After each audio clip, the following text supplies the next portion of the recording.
안녕하세요. 40대 중반의 남자입니다. 어렸을 때부터 저는 돌을 가지고 노는 것을 좋아했습니다.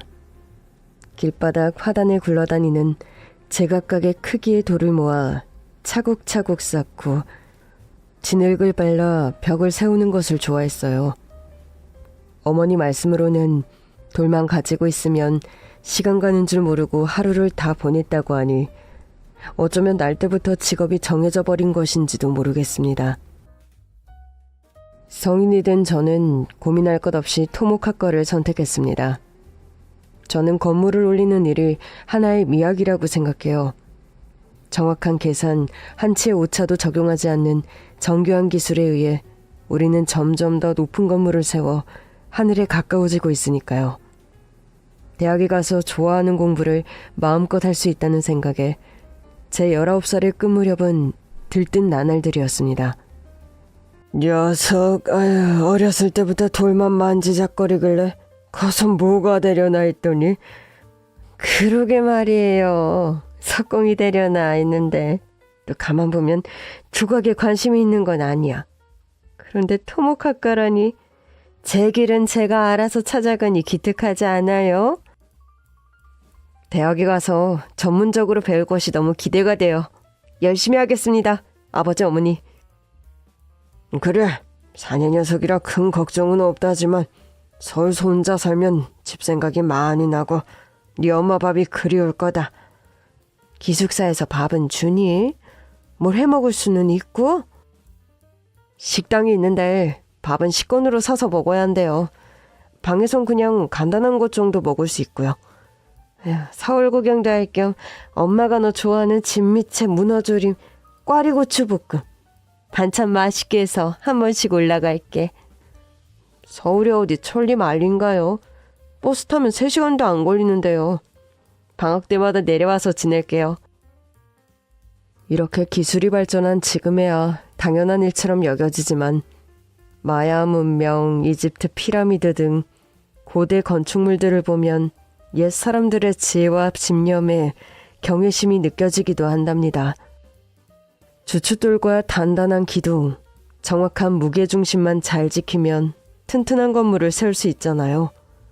그런데 인생에서는 이런 계산, 예측, 측량 같은 게 하나도 소용이 없는 것 같더군요.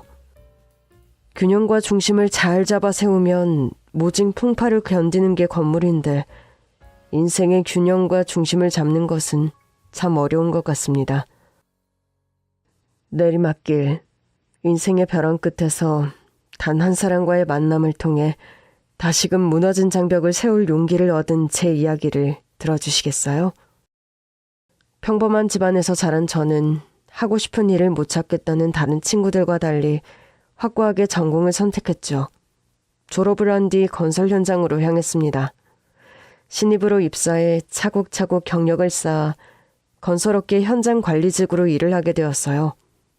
아무리 관리 감독을 잘하더라도 현장엔 늘 변수가 있고 위험한 곳이었기 때문에 늘 안전제의를 철칙으로 여기고 생활했답니다.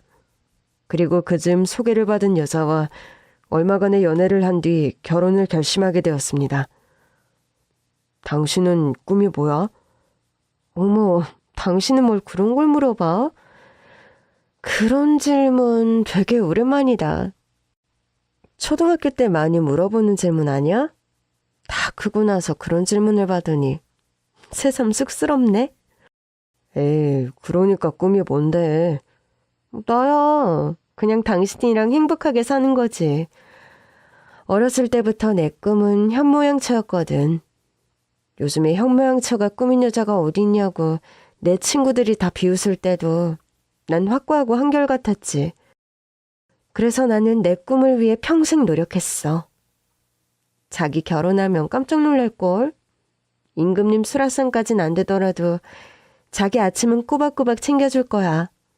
퇴근하고 돌아오면 집이라는 게 이렇게 따뜻한 곳이구나 느낄 수 있도록 항상 깔끔하고 포근한 집으로 관리할 거야. 그러니까 자기, 나 같은 살림의 여왕 만난 거 행운이라고 생각해. 그래, 당신 정말 잘할 것 같아. 믿음이 가.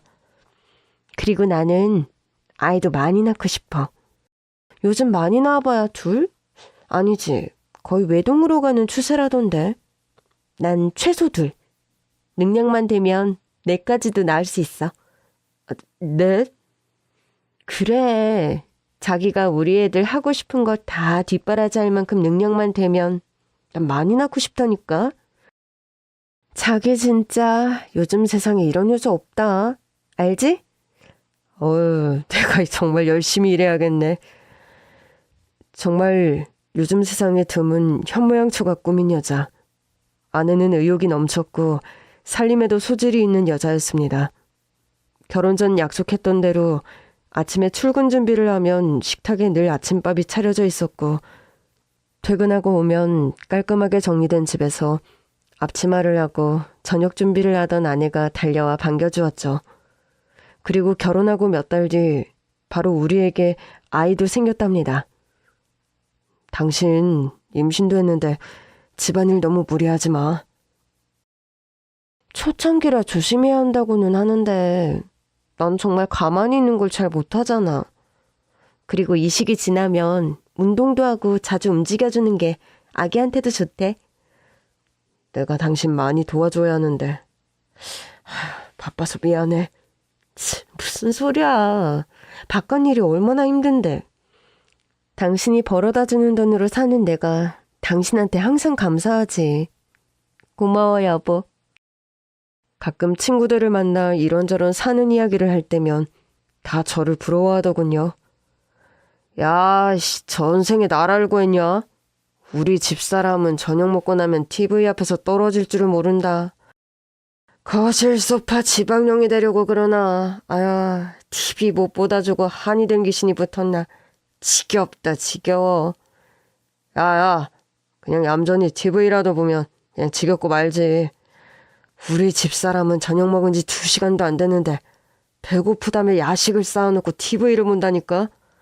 밤마다 우적우적 음식 씹으면서 이 배 벌리고 TV 보는 걸 보면 내가 진짜 왜 사나 싶다. 돈은 왜 벌고 저걸 왜 데리고 살고. 아유, 내 팔자야. 너 솔직히 말해봐. 우리 부러워하라고 거짓말하는 거지? 뭐 이런 걸로 거짓말을 하냐. 나도 참 신기하긴 해. 자긴 가만히 있으면 좀이 쑤시다나. 한시도 가만히 그냥 누워있질 않고 항상 바지런하게 사부작거리며 이거저거 하는 게 나도 신기하더라. 근데 우리 집사람은 진짜 연애 때부터 자기 꿈은 현모양처라고 했거든.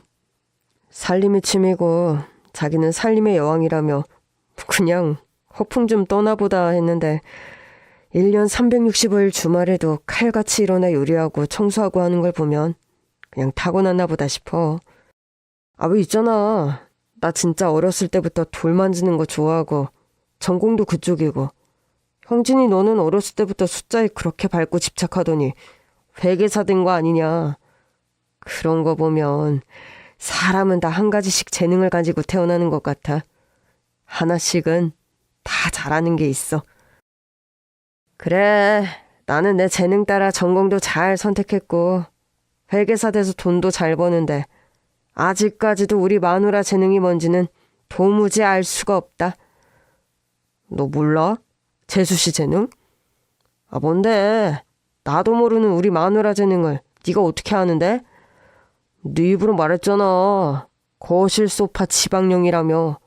TV 보는 재능 타고나서 주야장천 재능 발휘 중인데 너 왜 그걸 몰라주냐? 재수씨 서운하겠네. 아이씨, 야, 놀리는 거냐? 그럼 너희 집 재수씨가 우리 집사람보다 한 수 위네. TV 보면서 잘 먹기도 하잖아. 멀티가 되네, 멀티. 부럽다, 야. 아우, 짠이나 해, 짠.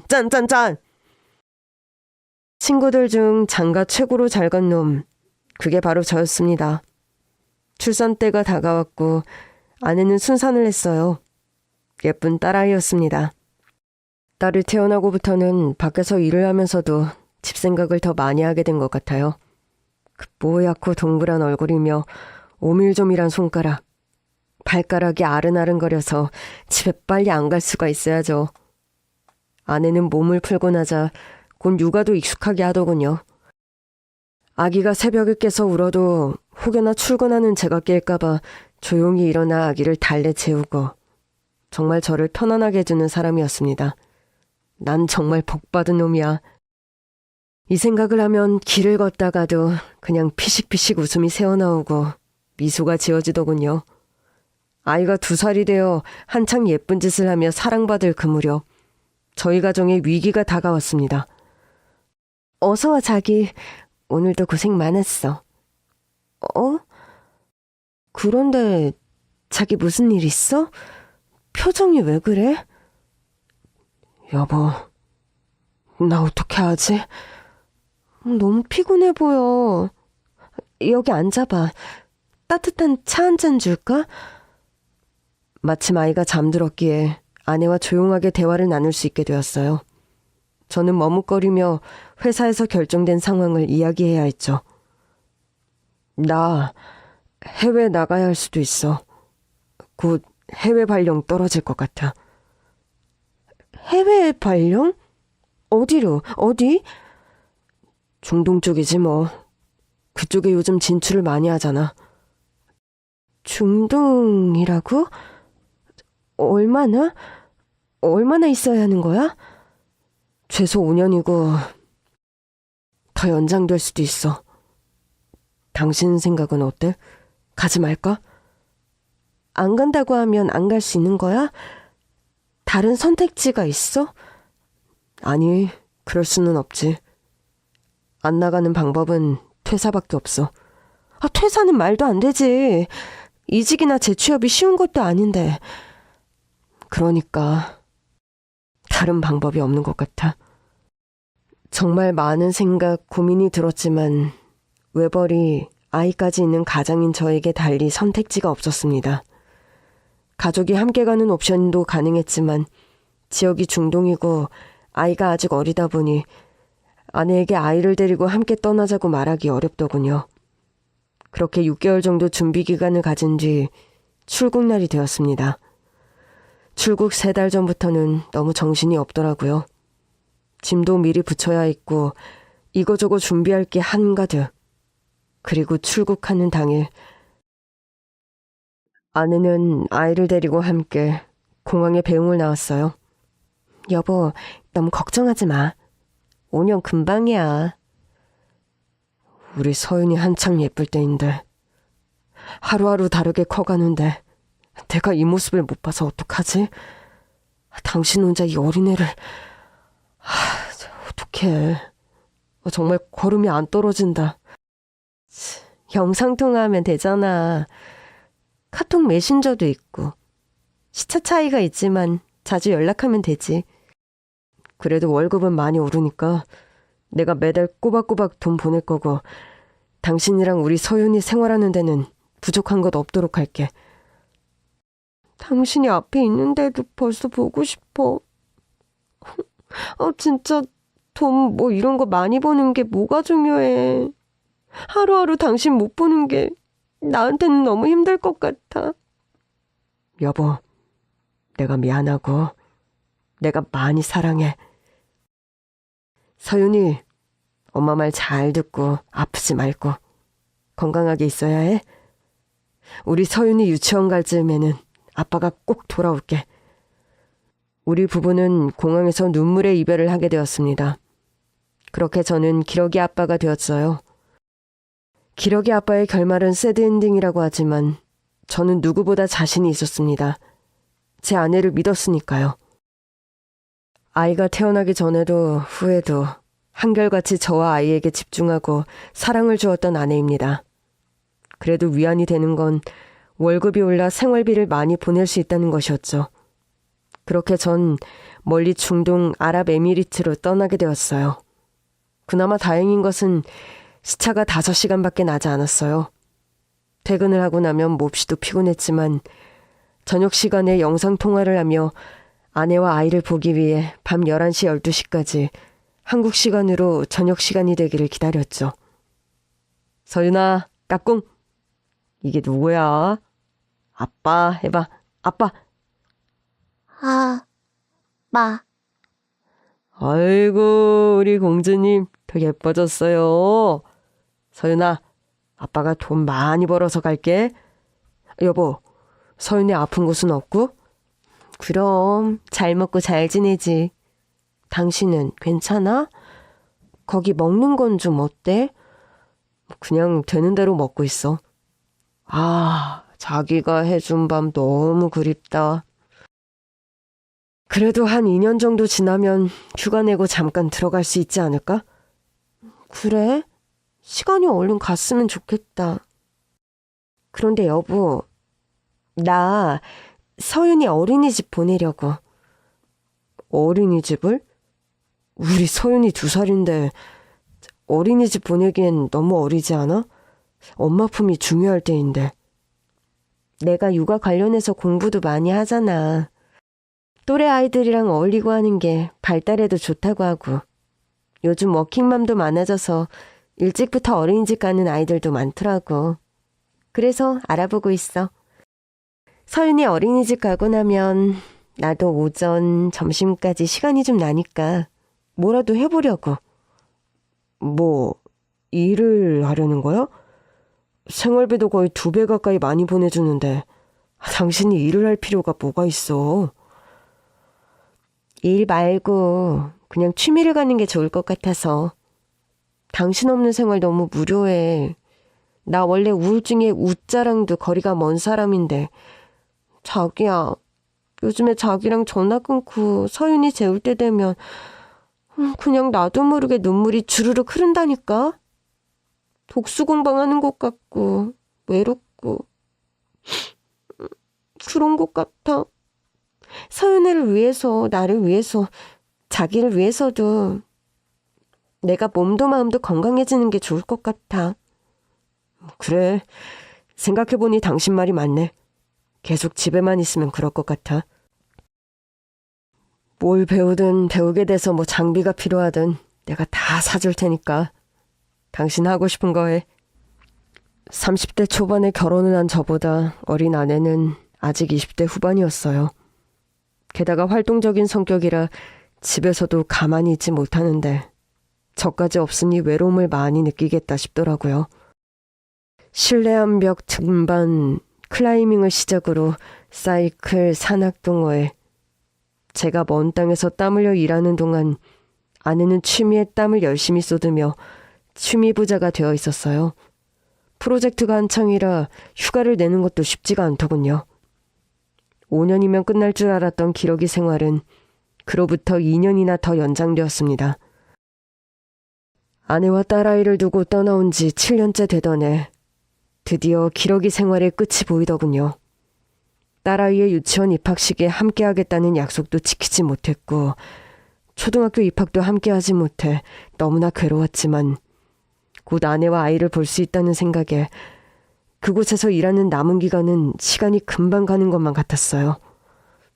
나 드디어 결정됐어. 6개월 뒤에 한국 들어가. 그래?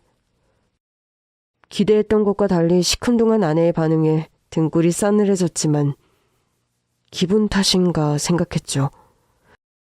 그런데 바로 그 시기부터 아내와 영상통화가 잘 되지 않더군요. 딸아이는 초등학교 2학년이라 휴대폰이 없었고 딸아이의 얼굴을 보는 것은 늘 아내와의 통화를 통해서였죠. 연락이 너무 드문드문해지고 제가 보낸 메시지에 답장이 없는 날이 많았지만 어차피 6개월 뒤엔 함께 살 것이었기 때문에 큰 걱정은 안 했습니다. 그 무렵 아내가 저희 부모님을 찾는 날이 많아지더군요. 주말이면 딸아이를 저희 어머니께 맡긴다고 하더군요. 아이가 유치원 들어갈 무렵 어머니와 아버지는 수도권으로 올라와 지내셨거든요. 부모님을 집을 구할 때 제가 많이 보탠 것도 있고 제가 없으니 저희 집에서 가까운 곳에 계시며 가끔 우리 딸을 봐주면 좋겠다는 생각이었습니다. 부모님 집을 구하는 것도 다 아내가 제 대신 처리를 해줬죠. 그런데 서윤애미는 많이 바쁘냐? 아니 너 해외 나가서 돈도 많이 벌어다 주는데 애미가 일을 해야 하는 상황인 거냐? 서윤이 우리 강아지 자주 봐서 좋긴 하다만 무슨 일을 하는데 그렇게 주말마다 바쁜 건지 모르겠구나. 집사람 요즘 통화가 잘 안 되네요.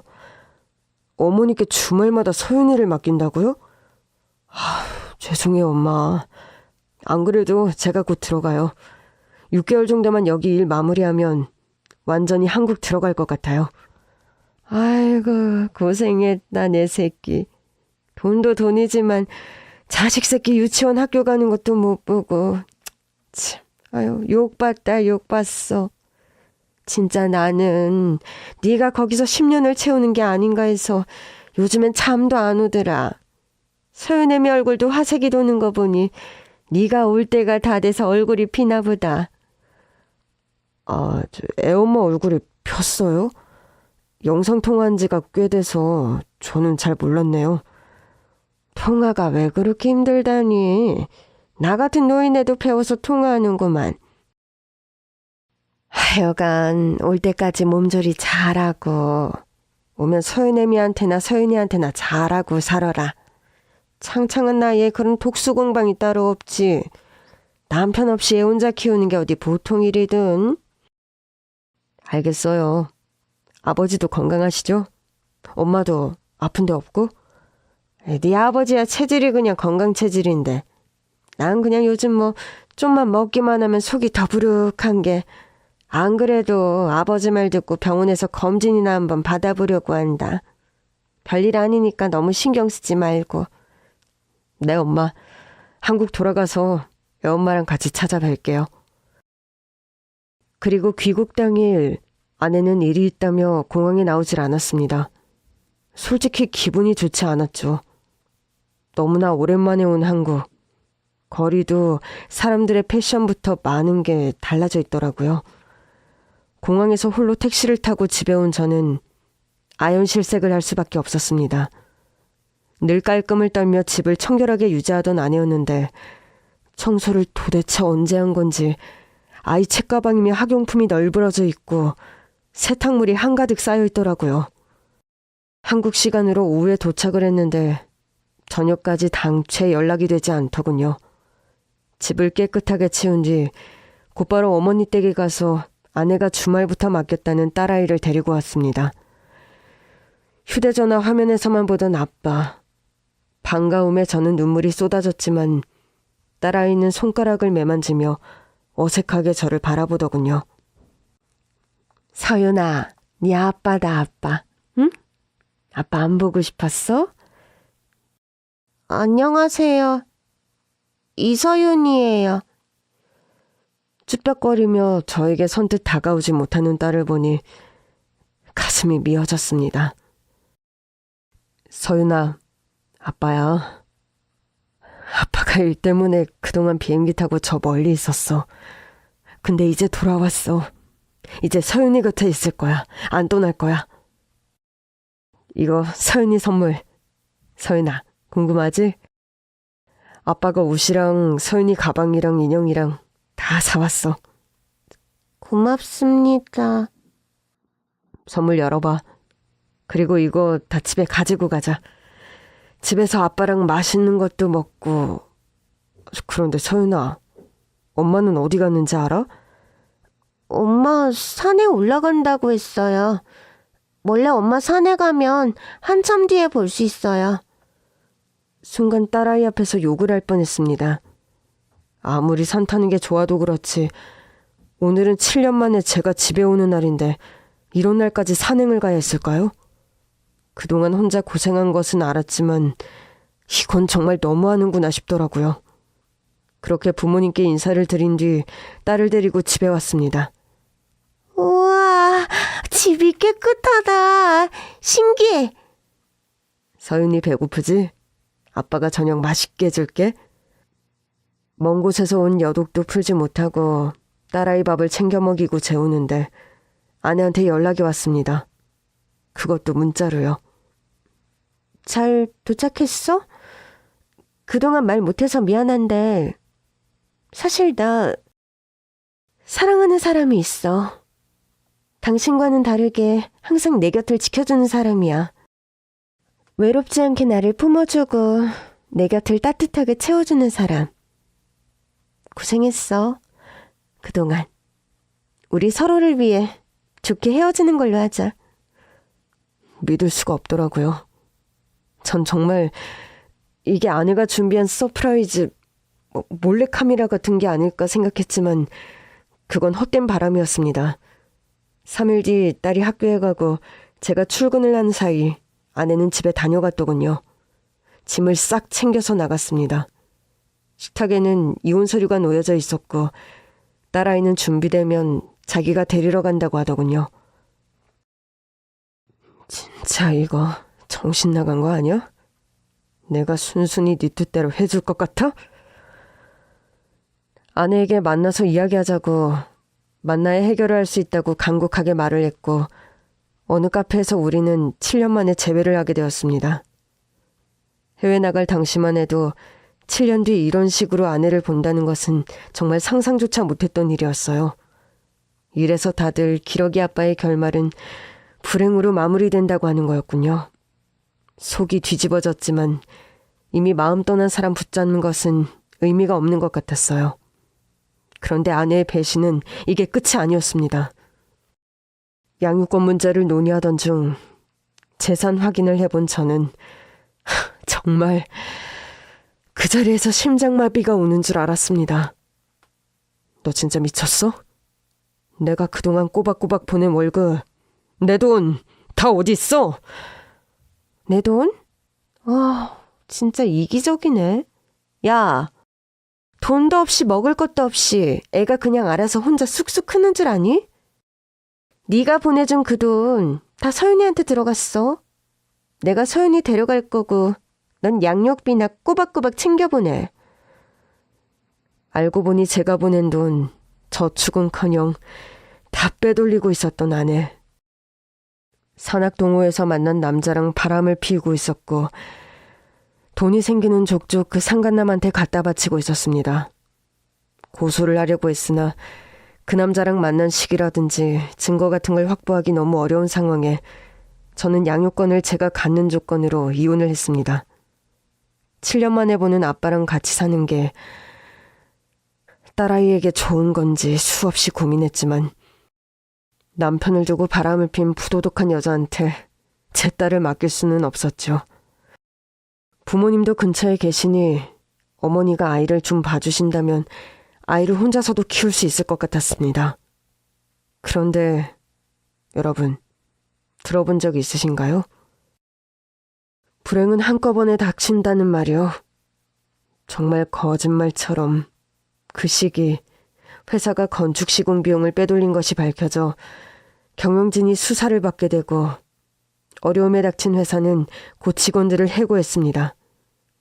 해외 파견 7년까지 군말 없이 따르며 회사의 책임감을 다했는데 돌아온 것은 권고사직. 몸 바쳐온 회사의 결정에 많은 술을 퍼마시고 제가 향한 곳은 한강다리였어요. 시커먼 물을 바라보는데 정말 그냥 뛰어내리고 싶다는 생각이 들더라고요. 그때 휴대전화가 울렸습니다. 이혼을 하며 아이에게 휴대폰을 사줬는데 아이가 전화를 한 것이었어요. 아빠, 언제 와? 서윤아, 아빠가 미안해. 아빠, 울어? 왜 울어? 집에 와, 서윤이가 기다리고 있잖아. 이제 엄마 자주 못 본다며. 아빠도 자주 못 보는 거야? 울먹이는 딸의 목소리에 저는 발걸음을 돌려 집으로 향했습니다. 평생 다니던 직장을 그만두고 나이는 40줄에 들어서고 앞으로 뭘 어떻게 해야 할지 막막하더라고요.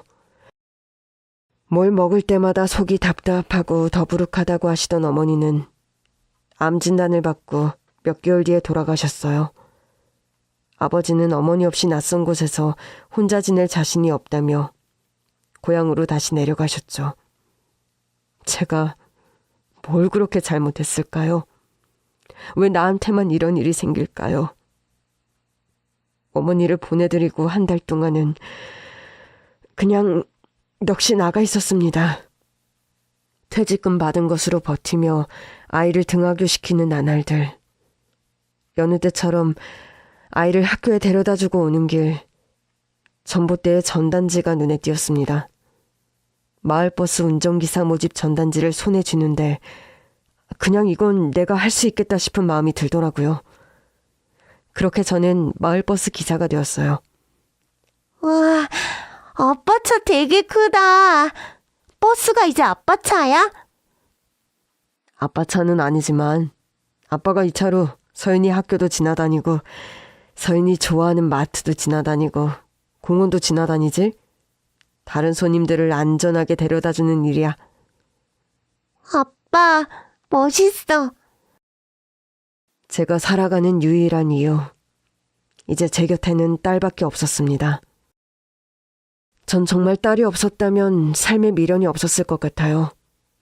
마을버스 운전일은 단조로운 일이었지만 저는 그 일이 꽤 마음에 들었습니다. 비슷한 시간대에 타는 승객들이 많다 보니 이제 누가 어디에서 내리는지, 누가 언제쯤 타는지 알 것 같더라고요.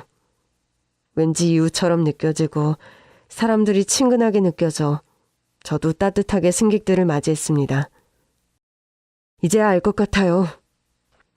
인생이라는 것은 높은 벽, 담을 쌓아가는 과정이 아닌 그저 길을 지나가는 것뿐이라는 것을.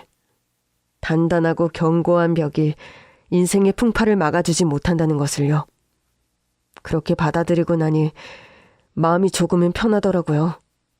친구 녀석들은 진심으로 저를 안타까워하며 건설일로 재기할 수 있다고 제 취업을 권했지만 그 당시 그럴 마음이 별로 없었어요. 그러던 어느 날 익숙한 승객들 사이 처음 보는 할머니 한 분이 버스에 타셨습니다. 늦은 시간이었고 그날의 마지막 운행이었어요. 보따리 하나를 들고 구석자리에 앉아 멍하니 창밖만 보던 할머니였는데 버스가 종착역, 차고지에 도착을 했는데도 그냥 앉아 계시더라고요. 차고지 도착 전부터 이제 종착역이라고 종착역에서 내리실 거냐고 물었는데도 아무 말이 없던 할머니. 버스를 차고지에 세우고 할머니에게 다가갔습니다. 할머니, 여기는 종착역이에요. 오늘 운행도 다 끝났고요. 이제 차고지에 차 세우고 저는 퇴근을 해야 합니다.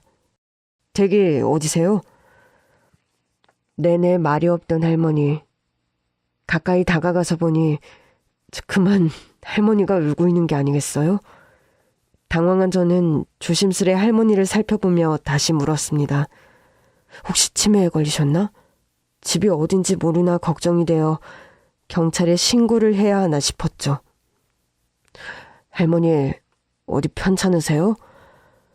경찰한테 연락하면 댁에다 모셔다 드릴 수 있을 것 같은데. 제가 연락을 해볼게요. 기사 양반, 버스에서 하룻밤만 잘 수 있어요? 네? 버스에서요? 자세히 살펴보니 할머니는 치매에 걸리거나 어디가 아픈 사람처럼 보이지는 않았어요. 고고한 기운이 느껴지는 게 뭔가 이렇게 거리를 떠돌 사람이 아니라는 생각이었죠. 그런데 할머니는 계속 버스에서 하루만 재워달라고 간청을 하더라고요. 잠시 고민하던 저는 조심스럽게 할머니에게 제안을 했습니다. 할머니, 여기서 주무시는 건 안 되고요. 여기 근처가 저희 집인데 제가 어린 딸, 초등학생 딸이랑 같이 살거든요. 저희 집에서 하루 쉬다 가시겠어요? 요즘 같은 세상, 생전 처음 보는 낯선 일을 집에 들이는 것이 쉬운 일은 아니었지만 무슨 사연인지 울고 있는 할머니를 보는데 얼마 전 돌아가신 저희 엄마 생각이 나더라고요. 그래서 결심을 한 거였어요. 할머니를 모시고 저희 집으로 갔습니다. 그리고 돌이켜보니 그날 버스에서 할머니를 만나지 않았더라면 어떻게 되었을까요? 버스에서 할머니를 만난 것이 제 인생의 큰 반환점이었습니다. 서윤아, 인사해. 버스에서 만난 할머니이신데 오늘은 우리 집에 손님으로 오셨어. 우리 집에서 하루 자고 가실 거야. 안녕하세요. 이서윤이에요. 안녕, 아가. 아유, 눈이 참 동그랗고 예쁘구나. 할미가 오늘 여기서 신세를 질까 하는데 괜찮겠니? 네, 저도 원래 할머니가 있었는데요. 저희 할머니는 멀리 하늘나라로 여행을 떠나셨어요. 그렇구나. 할머니는 뭔가 지그시 생각에 잠긴 듯 싶었죠. 저녁밥을 차려 할머니 딸아이와 함께 먹었습니다. 그런데 할머니는 밥을 잘 드시지 않고 계속 저희 딸아이를 보는 거였어요. 조금 민망하게 느껴질 만큼 딸아이를 보는 시선이 신경 쓰이더군요. 혹시 손주분이 있으세요? 할머니는 갑자기 일어나 딸아이가 잠든 방으로 향했죠. 깜짝 놀라 뒤따라갔는데 할머니는 아이의 손목을 살짝 붙잡고 목 주변을 살펴보더라고요. 그리고 입가에 조용히 하라는 듯 검지를 살짝 대고 거실로 나가자고 손짓을 했죠. 어리둥절하여 저는 할머니를 따라 거실로 향했습니다. 딸 이름이 서윤이랬죠? 네, 병원에 간 적이 있나요? 건강검진 자세히 받아본 적이 있는지. 왜 그러시죠? 사실 제가 기러기 아빠였거든요. 계속 딸이랑 멀리 떨어져 지내다가 같이 산 지가 얼마 안 되어서요. 그런데 애엄마한테 애가 아프다는 이야기를 들은 적은 없고 뭐 건강합니다. 그렇지가 않아요. 네? 그게 무슨 말씀이세요? 할머니는 고민하듯 잠시 머뭇거리다 저에게 이야기를 하더군요. 사실 내가 한의사예요. 혹시 알아요? 종로의 육지원 한의원. 육지원 한의원? 한국을 떠나 있어서 잘 모를 수도 있겠군요. 내가 한의학에 몸담은 지가 40년이 넘었어요. 환자의 얼굴, 기색, 자세만 보고도 병을 아는데 진맥을 해보면 더 확실하게 알 수 있지. 서윤이가 지금 건강해 보이는데 내 생각에는 큰 병원에 가서 정밀 검사를 받아보는 게 좋겠어요. 병이요? 우리 서윤이가 어디가 안 좋은가요? 목 쪽에 멍울 같은 게 잡히는데 지금 눈으로 보이지는 않아도 종양이 있을 가능성이 있어요. 이게 커져서 육안으로 보일 때 정도가 되면 치료가 힘들 수도 있거든. 아직 초기 같으니 얼른 병원에 가서 검사받고 수술을 해야 하면 그렇게 해야지. 할머니 말을 듣고 잠든 딸아이의 목 주변을 살피는데 그동안은 몰랐던 웬 멍울이 있는 것 같은 느낌이 들더라고요. 할머니 잠자리를 봐주고 방을 나왔습니다. 딸아이가 아프다는 말에 잠이 오질 않더군요. 새벽에 목이 타서 물을 마시러 나왔는데 할머니가 계신 방에서 또 울음소리가 들리는 것 아니겠어요? 누가 들을세라 숨죽여 흐느끼는 소리였죠.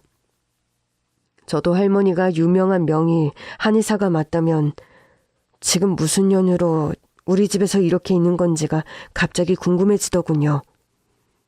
조심스레 방문을 노크했고 할머니와 저는 그날 밤 거의 밤을 새워 이야기를 나눴습니다.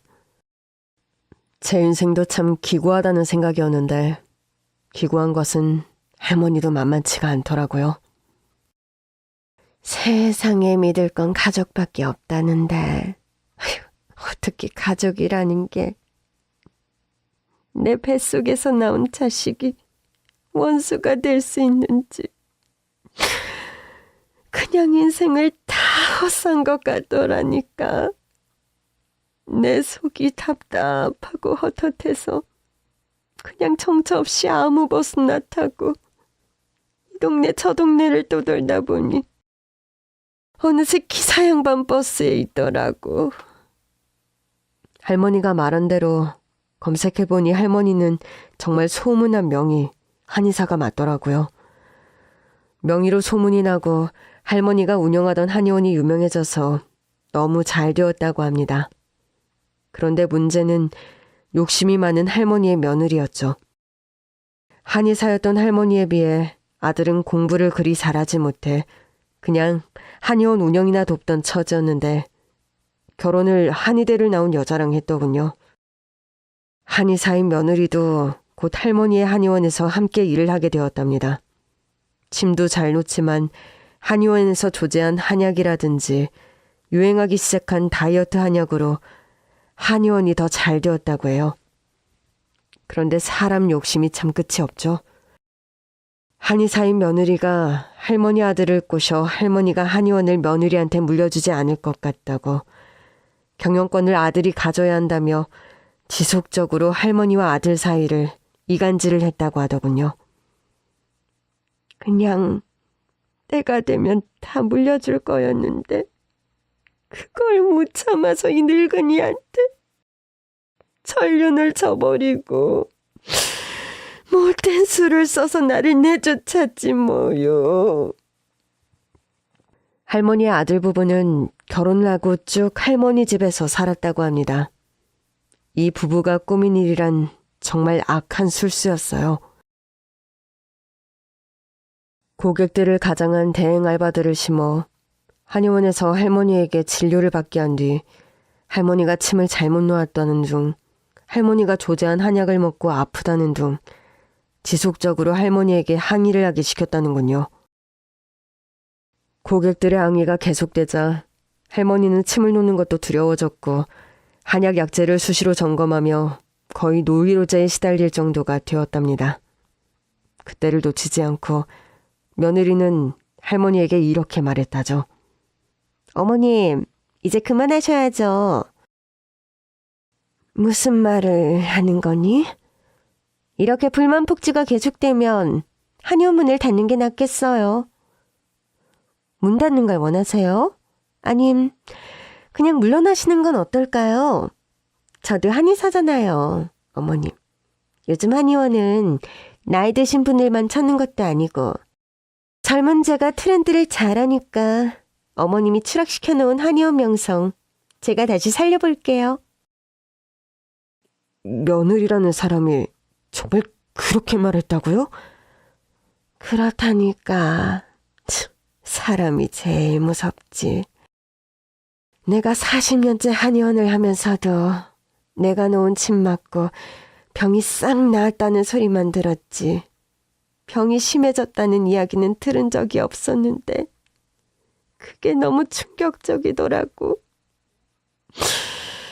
이러다 내가 내 명예 못 살겠다 싶어서 그래, 나 없이 니들끼리 해봐라 하고 이참에 휴식기를 좀 가져야겠다 생각했지.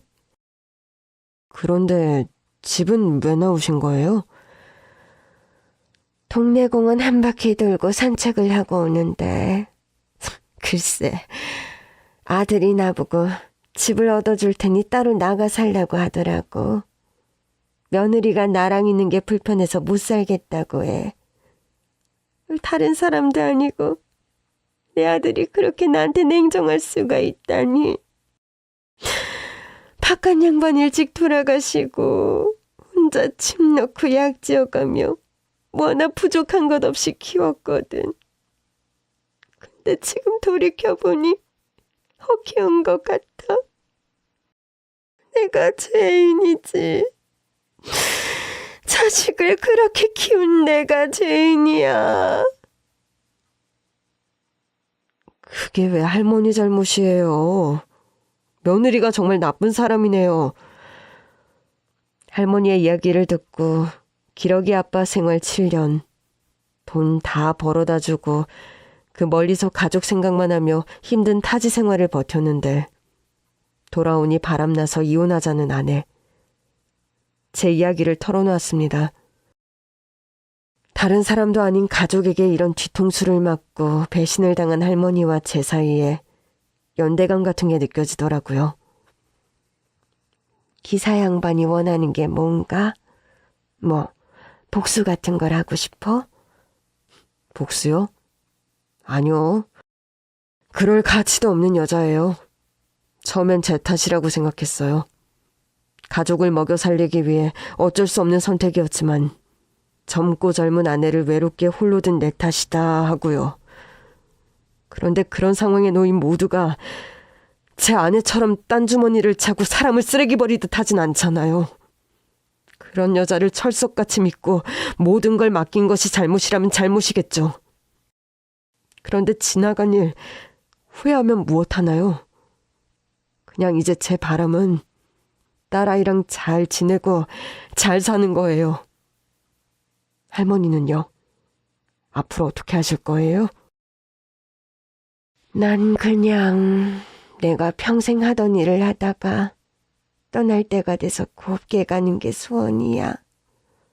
그렇게 제자리를 찾아야 하는데 그게 어떻게 되는지.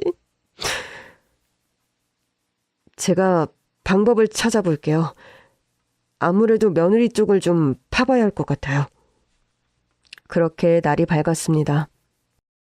전 할머니께 거처가 구해지실 때까지 며칠 저희 집에서 더 쉬어가셔도 된다고 했지만 할머니는 한사코 거절을 했습니다.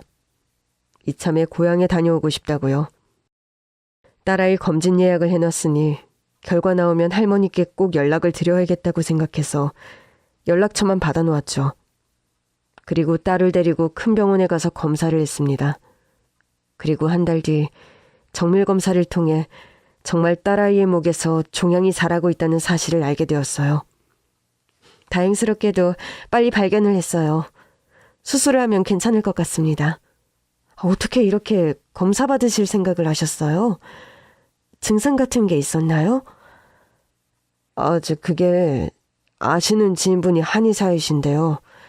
딸아이를 살펴보시고는 병원에서 검사 받기를 권고하시더라고요. 그러시군요. 그런 지인이 계신 것도 정말 복이네요. 수술 날짜를 잡고 딸아이를 보니 왜 이렇게 안쓰럽던지요. 이 작은 몸에 칼을 대야 한다니 맞추며 수술이며 걱정되는 것이 한두 가지가 아니었어요. 그러나 확실한 것은 정말 손댈 수 없이 늦기 전 종양을 일찍 발견했다는 것입니다. 같이 살고 지내며 그런 종양이 자라고 있다는 걸 전혀 몰랐던, 그것도 아빠라는 사람이 그랬다는 게 너무나 미안하더라고요. 여보세요? 할머니, 저 마을버스 기사입니다. 할머니 말씀대로 병원 가서 검진을 받았어요. 검사 결과가 나왔는데 서윤이 목에 종양이 자라고 있다고 하더라고요. 한의사님 덕분에 발견이 빨랐습니다. 우리 서윤이 생명의 은인이세요. 이걸 어떻게 보답해야 할까요? 너무 감사해요. 다행이에요, 기사 양반. 아니, 내가 계속 기사 양반이라고 부르고 있네. 기사 양반 이름 석자가 어떻게 돼요? 이영준이라고 합니다. 그래요. 우리 아들이랑 나이대가 비슷해 보여. 서윤이 일찍 발견한 만큼 수술 잘 받고 완쾌되기를 내 기도할게요. 서울 다시 올라오시면 연락 주세요. 저도 연락 드릴게요. 저는 한의원을 파보기로 했죠. 며느리라는 사람 심보가 보통이 아닌 게 뭐가 나올 것 같은 느낌이 들었거든요. 알아보니 한의원 이름을 바꾸고 내부 인테리어를 싹 새로 하고 운영을 하고 있더라고요. 손님을 가장하고 저도 한의원을 둘러보았습니다. 그리고 오랜 친구, 회계사인 친구 녀석에게 연락을 했죠. 부탁할 게 좀 있는데. 잘 지내냐? 무슨 일이야? 기러기 아빠 생활을 안쓰럽게 바라보던 친구. 이혼하고서도 저랑 술잔을 기울여주며 제 넋두리를 다 들어준 친구였습니다. 그때 그렇게 자기 마누라 TV만 끼고 산다고 한탄하던 녀석이었는데 제 이혼 사정을 듣고서는 마누라 불평 같은 건 하지도 않더라고요. 회계사 친구를 통해 알아보니 역시나 할머니의 며느리 한의사는 탈세 혐의가 의심됐습니다. 다이어트 한약으로도 상당한 수입을 올리고 있었는데 성분이나 출처 표기 관련해서도 문제가 있어 보였죠. 모든 증거를 모으고 명의이신 육지연 한의사 할머니께 연락을 드렸어요. 그간 어떻게 지냈나요? 버스 운전 열심히 하고 아이 돌보며 지냈어요. 일 쉬는 날에 틈틈이 바쁘게 조사를 한 것도 있네요. 조사? 할머니 며느리 말이에요. 아드님과 함께 한의원 이름을 바꿔서 운영을 하고 있는데 탈세를 하고 있습니다. 다이어트 한약도 불티나게 팔리고 있는데 출처, 원료 표기, 허위 과장 광고 등 문제가 많아 보여요. 제 친구가 회계사거든요. 이거저거 알아보고 증거도 충분히 모았는데 어떻게 하고 싶으세요? 그렇구만. 서윤이 수술은 잘 마쳤고? 아니요. 날짜 잡고 기다리는 중이에요. 수술비는 있나? 자네 그간 번 돈 다 전처한테 주고 이혼할 때 건진 것도 없다면서. 대출이면 나가는 돈이 한두 푼이 아닐 텐데. 어떻게든 마련해 봐야죠. 빚을 져서라도요. 할머니는 결심을 했어요. 제가 모은 증거를 넘겨드렸고 곧 변호사를 선임해 며느리와 아들을 상대로 고소를 진행했죠. 탈세는 범죄니까 신고도 당연히 했고요.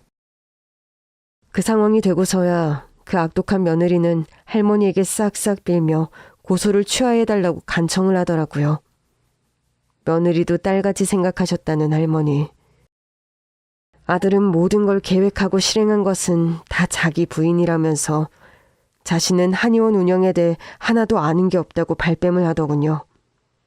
대행 알바를 시켜 할머니에게 항의를 하게 한 것도 협박을 한 것도 다 한의원을 차지하고 싶어한 며느리 욕심이라고요.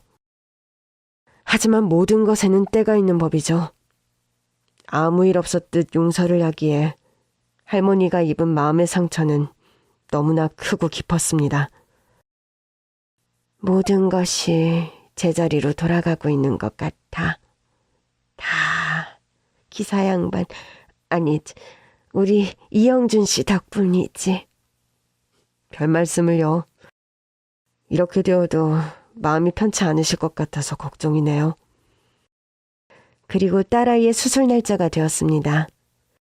수술을 잘 마쳐도 입원을 하고 예후를 지켜보고 나중에 추적 검사까지 해야 하니 갈 길이 멀게 느껴지더라고요. 다행스럽게 우리 서윤이의 수술은 잘 마쳤습니다. 입원한 아이를 돌보며 병원비를 내야 해서 원무과로 향하고 있는데 할머니에게 전화가 왔어요. 서윤이 수술은 잘 마쳤어요? 네, 한의사님 덕분에 잘 마쳤습니다. 이건 서윤이가 내 손녀 같아서, 그리고 이영준 씨가 내 은인이기도 하니까 그냥 성이라고 생각해줬으면 좋겠어요. 네? 무슨 말씀이세요? 한의사 할머니의 말씀인즉 우리 딸 서윤이의 수술비를 할머니께서 부담하고 싶다는 것이었습니다. 기존의 며느리가 운영하던 한의원은 폐업하고 할머니는 다른 지역에 한의원을 다시 하고 있는 상황이었죠. 다시 한의원을 열게 된 할머니는 정말 제가 은인이라고 꼭 보답을 하고 싶다고 하더군요. 저는 한사코 거절했지만 할머니의 뜻은 완고하셨어요. 어머님께서 돌아가셨다고 했죠? 네.